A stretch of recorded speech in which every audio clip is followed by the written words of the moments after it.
Hey, Husker fans, welcome back to the Husker Big Red YouTube channel. I'm Chris Peterson, and joining me as always is Danny Gillette. We're back here on this Wednesday to talk about some fall camp. We're going to have our updated recruiting watch for this week as the Huskers are going to be guarding against a flip attempt here in the 2026 class and also trying to flip another blue chip in the 2026 class. So we'll give you all the latest recruiting intel, all the latest fall camp information, everything that's kind of been happening. We'll review the press conference from John Butler and Addison Williams and talk about what we learned there. So before we do that, please make sure that you guys hit the like button, hit the subscribe button.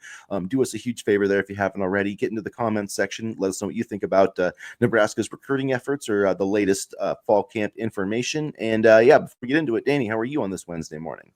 Good. 22 more days until the opener. But who's counting, right? I'm excited. A lot of stuff to kind of come out even since our last show, so I'm excited to get into it.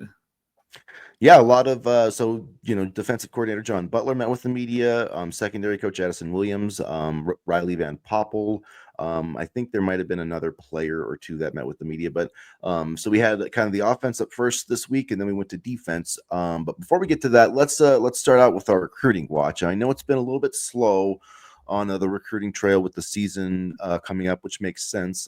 The coaching staff is more focused on getting ready for Cincinnati, and the calendar is a little bit different too, with basically a dead period throughout this month. So yeah, I guess there are a couple of storylines though. One is that Nebraska continues to get mentioned as a team to watch with Miami linebacker / edge Jordan Campbell. We've talked about him, it seems like ad nauseum on the show, but he did visit Nebraska during the spring. He was supposed to take an official visit over the summer and then kind of reaffirmed to Miami.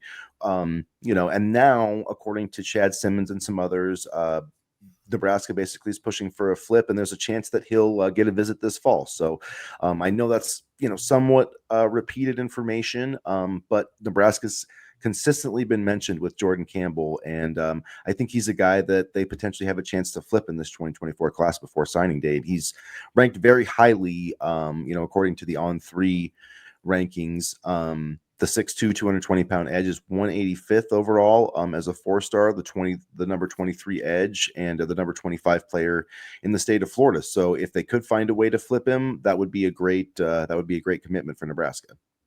I love Jordan Campbell. I've loved Jordan Campbell ever since, because I do cover the Miami Hurricanes on the side as well. I know that's kind of a sin, but from just watching Campbell and being from the Miami side and the Miami perspective as well as the Nebraska perspective, I love the way he plays the game. I love the way that he can, tackle, rush the passer. He can do it all. And the linebacker room is already pretty strong, right? But adding Campbell, that would just be the icing on the cake.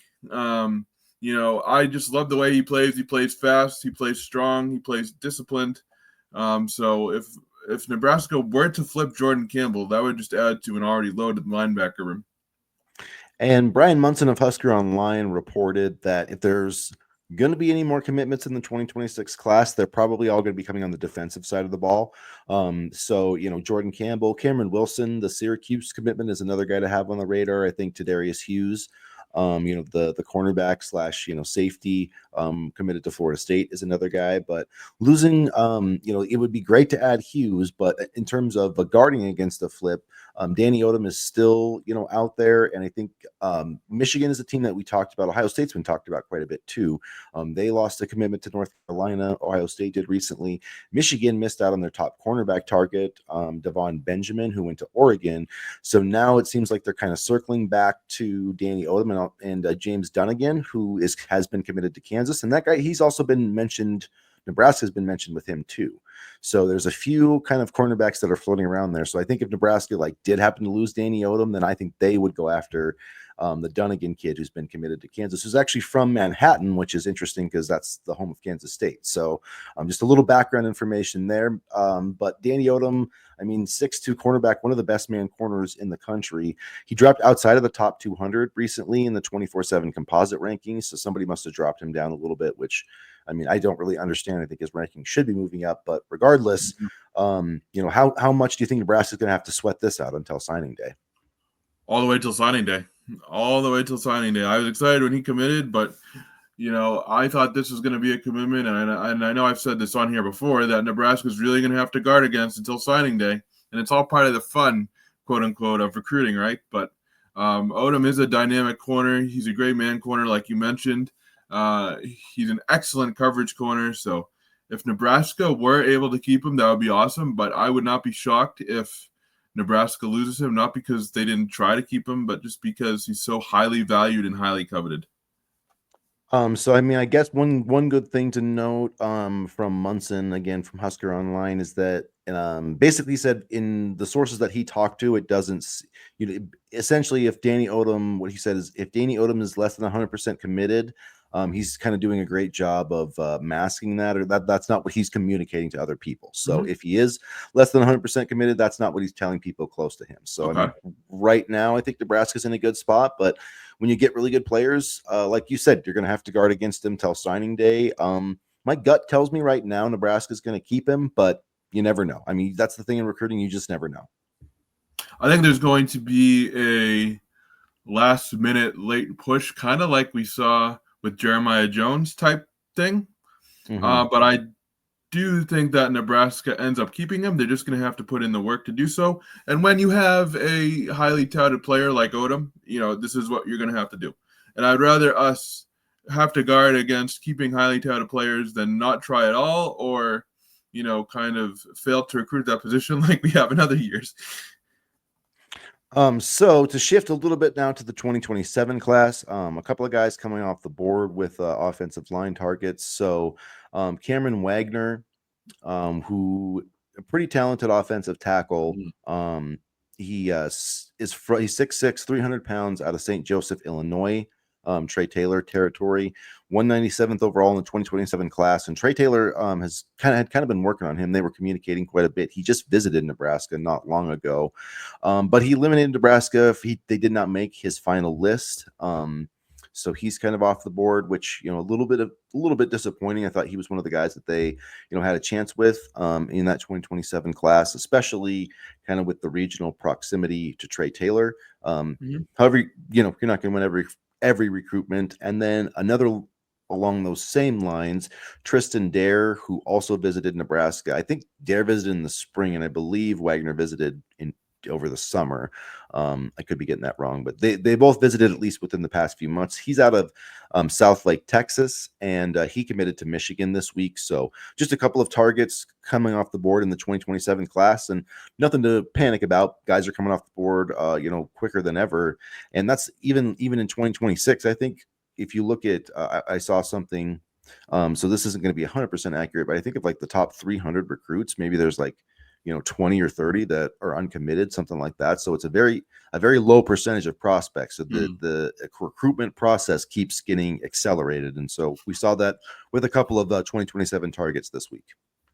And I think Nebraska did a good job of recruiting the offensive line in the 2026 class. And I believe since Matt Rule has come into the program, there have been 11 total offensive line commitments over the course of the last couple classes. So they've done a good job of addressing that position. So, it's a bummer. I liked Wagner a lot, actually, but they have, Leon Noyle and Claude and Puma and Hayden Ainsworth and Rex Waterman. So I feel comfortable about the offensive line depth moving forward. Not to say that they shouldn't recruit anymore, but, they did some really solid work over this last class that, makes me feel a little bit more comfortable about losing some other offensive linemen on the board.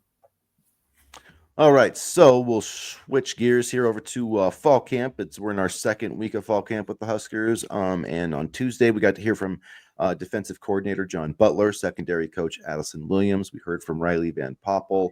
And yeah, some interesting things. I know that John Butler, he talked about how they aren't listening to the noise about the defensive line, and he feels pretty confident about that group. I thought that was kind of interesting. He did really talk up the offensive line, and I know that people will say like, yeah, what's he gonna say, or what would you expect him to say? I still thought it was interesting the way that he put it, that they're big and that they're really good. That to me, that took it a step further, but I understand people, being skeptical with this program, until they actually, put some big wins, up on the board. But what did you take away from just these past couple of days from practice, or even what we heard from John Butler or Addison Williams on Tuesday. John Butler noted that Williams Numenari is going to, play at a high level this upcoming season, and he's going to possibly even see the field this upcoming season. And Butler sounded really excited to get him going. And then on Addison Williams, he mentioned Andrew Marshall as being a pro, a very good player, a pro, handles his business. So I like the fact that Andrew Marshall continues to get love. I mean, me and you both talked on and off air about the fact that we think that Marshall is going to be a dynamic corner and a dynamic player. So you're never sure how transfers are going to fit into the equation until they're actually on the field, right? You always have this kind of idea of where they could go, but you're never sure what their production can be or what their role could be once they step out on the field. And it sounds like Numenari and Marshall are going to have big roles this season. Yeah, I definitely think it's going to be hard to unseat Marshall from that starting spot. One thing that I thought was interesting that Addison Williams said that kind of caught my attention was about Donovan Jones playing safety and cornerback, because he's one of Nebraska's best cornerbacks. So the fact that he's playing some safety makes me believe that there's a chance that by the end of the season he could be starting at safety, either for maybe a Marcus Buford or maybe Singleton. It just feels like maybe there's a little less confidence in those guys, and that maybe they want Donovan Jones to be in that role. And he's a big guy. He can cover, he can run. I think I don't necessarily want to lose him as a man corner, but the way Nebraska plays with their defensive backs, it certainly seems like a possibility. So I don't. That was one thing that I thought was interesting. Is that taking too big of a leap, do you think? Or because I believe when you're a good cover corner, you know how to cover ground quickly, right? And you know how to react quickly. And I think in that way, Jones would be a very solid safety. I do wonder, do you think that there's a chance that Buford could be moved back to corner? Because we tried that last year, and it quite frankly didn't work. No, no, I'm just saying maybe if he's not good, if he's not up to snuff at safety either, Gotcha. that Donovan Jones, excuse me, that Donovan Jones could take over that role, and so potentially he could go to the bench. Then I think would be is kind of what I'm suggesting. So Yeah, we'll see how that works out. But it is interesting. Yeah.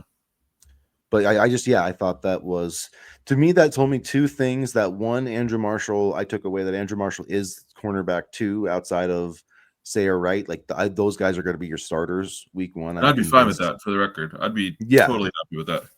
yeah. So I'm convinced of that.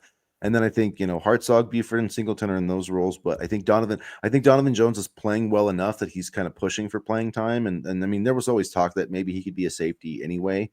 Yeah. So that's been a good thing. I know there's been some guys have been banged up and whatnot, so the depth chart's a little bit up in the air. But there's some other younger guys too, like Larry Sanders.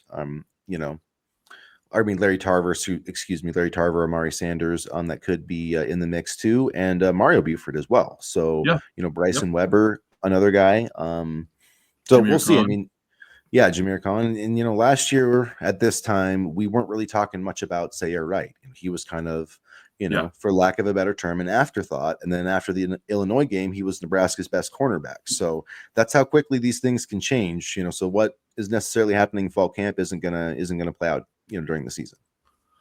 I don't know if you're going to get to this for the next point, but I had heard there was a rumor that Bly Hill got injured at practice on Tuesday. Did you hear anything on that? Because it's been circulating again, nothing officially yet, but I had heard that Bly Hill got injured at practice on Tuesday. Yeah, I saw that on the message boards. I read that on one of the message boards that he did have an injury, but who knows? It's just I just don't like speculating too much on injuries because we just don't know. And but yeah, I mean, if he is hurt, I mean that would lose some depth, I think. But that's what's going to happen. I mean, you're gonna have injuries, so it's just part of the game. For him too, because he was already battling back last season from an injury. So yeah, that would be basically 2 years in a row in fall camp that Bly Hill suffered some sort of injury. So hopefully that's not true. And then the other guy that I thought was worth mentioning, or at least Riley Van Poppel, mentioned Keanu Davis is a guy that he thought could take a leap this year. So I've been trying to talk him up as a D lineman and pass rusher. So that kind of reaffirmed some of that for me. And then Dawson Merritt actually got some mention too from John Butler. So I thought that was, interesting that he's been starting to get, I guess get a little bit more snaps with the higher levels on the defense. He's a guy, you talk about burning red shirts. I could maybe see Merritt burning a red shirt, and I could see Cortez Mills burning a red shirt. Yeah, for sure. I think both of those guys will, burn their red shirt. Yeah, I definitely could see Cortez Mills making an early impact, maybe even in the first game. Dawson Merritt probably will do things more on special teams early, but I think he'll play enough on special teams to burn a red shirt too. So, and some of that we don't quite know as much, who's going to play where on special teams. But I would expect him to be a guy that, maybe even Christian Jones could play on special teams too. So we'll see how that works out. Yeah, no, I totally agree. And you want your best players on the field. And I think Jones definitely has, the playmaking ability and the athletic ability to kind of help supplement the linebacker room. And again, there's a lot of depth there. And so you don't necessarily have to rush Jones into a big time role like you have had with other players in previous seasons. Like he doesn't have to play right now. It's just about getting his feet wet. And so I think that helps too. Yeah, I think there's lots of guys that will have a chance to to make an impact this season. It was good to see Malcolm Simpson getting back on the practice field. Jamarian Parker still still dealing with some injuries. So yeah, I don't think there'll be a ton of guys that are gonna make a huge impact, but I think the class is good enough that we'll see guys trickling into the lineup, as the season goes along. So yeah, so in terms of other fall camp intel, I'm trying to rack my brain here if there's anything else that we need to cover. Um, yeah, I think we're kind of into the dog days of August, so to speak, just kind of, going through. I'm sure the Huskers will probably have another scrimmage this week, so I'm probably this weekend, so we'll probably get a little more intel out of that. But yeah, we're basically, 3 weeks as of tomorrow, going into the opener. So some of these position battles and things I think will start getting settled, but some might go into the season as well, like an offensive tackle and the secondary. Some of these things won't truly be settled probably until we get to Big Ten play. And that's a good problem to have. I mean, we're now at the point where Nebraska has enough depth to kind of, have the ability and the flexibility to play the best player and also rotate. So this is a good problem to have. And, just listening to John Butler talk yesterday, I really feel confident that he was the right choice for defensive coordinator. Again, we'll have to see how the schemes and stuff play out, but I really like what I've heard from him so far. Yeah, we'll see how he works out. There's a few. I looked up a few different stats the other day. Areas where Nebraska really needs to improve. Third down defense, they were Yep. 32nd in college football, 35.2%. They were 47th last year in sacks and 67th in takeaways. So, Yep. those aren't the stats of an elite defense. And they've been solid on defense, but they haven't been, especially against the good teams, they haven't been, super elite. So they need to, to me, it comes down to they need to get more pressure on the quarterback. I think that's Yep. what those stats tell me. When you're not getting enough takeaways, when you're not getting off the field on third down, and when you're just not getting enough sacks, that's what happens. When quarterbacks have time, they're going to rip you to shreds. That's just the way. That's just the name of the game, especially when you play in the Big Ten, when almost every guy has like a pathway to the NFL, in some way or another. Not every single week, but these are all. A lot of these guys are going to Pretty get much, drafted, or honestly. yeah, or at least signed, or what I mean. Like they're going to play professionally somewhere.